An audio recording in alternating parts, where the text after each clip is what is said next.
Well, it's time now for Perspective, and we'll be continuing our dissection of the latest developments in the US election.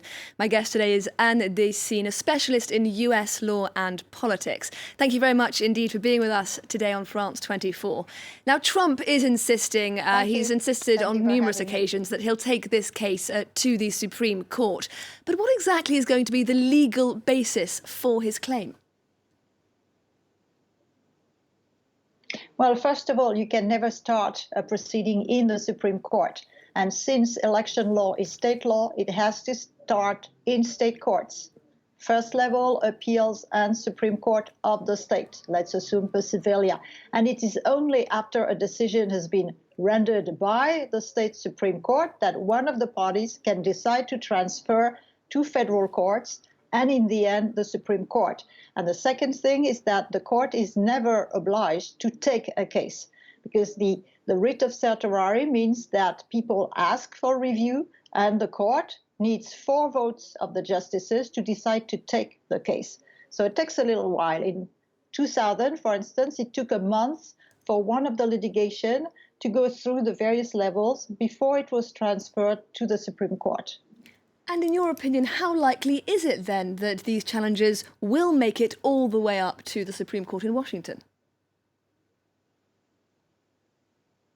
Well, most litigation has no basis. It's what we call frivolous suits. For instance, no judge will allow to suspend the counting of the ballots just because Mr. Trump wants to stop it.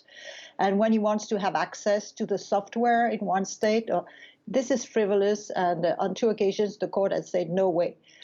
As to the Supreme Court, the main case that could go there is the one about Pennsylvania, about the fact that the state Supreme Court has said it's okay to count the ballots that arrived 3 days after Election Day, provided they were stamped and posted before or on Election Day. The case has already been heard by the Supreme Court when it had 8, because of the death of RBG, Ruth Bader Ginsburg. And it split 4-4, which means that the lower court, the state Supreme Court, prevailed, which means that voters went to vote thinking that their votes would be counted, even though they arrived 3 days after the election. Trump has already gone to court to ask for another review by the Supreme Court. So the question is, will the court take the case, and what will the decision be? The Chief Justice is very aware that it's tricky business, it's the political thicket, and the legitimacy of the court is at stake. And that leads me on to my next question. You said the legitimacy of the court is at stake. Is there any chance that if this does go all the way up to the top court in the land, the Supreme Court could rule in favour of Trump? Well, the problem is that when we go into constitutional law, the words are very vague, and there is always room for ideological preferences. We know that there are 6 conservatives on the court, and I'm sure, and it's clear because in the first case, Justice Alito, for instance, would have ruled differently, would have said that the state Supreme Court was wrong, and said we don't count the 3 days, the ballots arrived 3 days after the election day. So we know what their political preferences are, but there's also a legal principle which is called reliance, the fact that the voters relied on those 3 days to make their calculations on when to vote, how to vote, etc. And in terms of legitimacy, it would be terrible if the highest court in the land decided to do voter suppression, that is to say, to decide after the fact to change the law so that the voters would not have their votes counted. My idea is that the Chief Justice will try to convince his colleagues not to take the case again, but I'm not sure about that, of course. Now, many commentators have described Trump's latest comments, his insistence that this election has been rigged against him, as shocking, even though, of course, that these are the sorts of comments we've been hearing from Trump for months now. How do you think history is going to remember the 2020 US election? Well, we tend to forget, but every 4 years there is a problem. Of course, one of the biggest problems was 2000, when the election was finally decided by the Supreme Court in the Bush versus Gore ruling. But even in 2016. It took a lot of time to count the votes in certain states.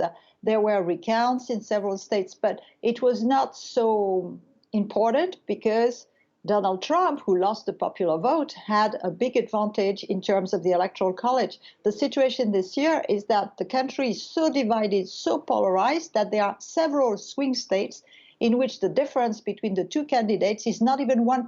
It's 0.1%, 0.2%, which means that there will probably be automatic recounts. And in one state, Donald Trump asked for a recount. This is Wisconsin. So I think we're going to probably remember this election as another episode, and a worse episode than the previous episodes. Again, saying we would need to reform the electoral college, except that this requires a constitutional amendment with special majorities for the adoption of the law and then ratification by the states. The states who benefit from this system, the small states, are never going to ratify this amendment. So I think and now that we know that even if Biden is elected, he won't have a Democratic majority, all the things he had in mind in order to smooth the system, at least at the margin, without the constitutional amendment, those improvements will not be possible because the Republicans will be against them. And therefore, we are stuck. And in 4 years, we're going to say again, this is a terrible system. What can we do about it? And we can't do very much about it.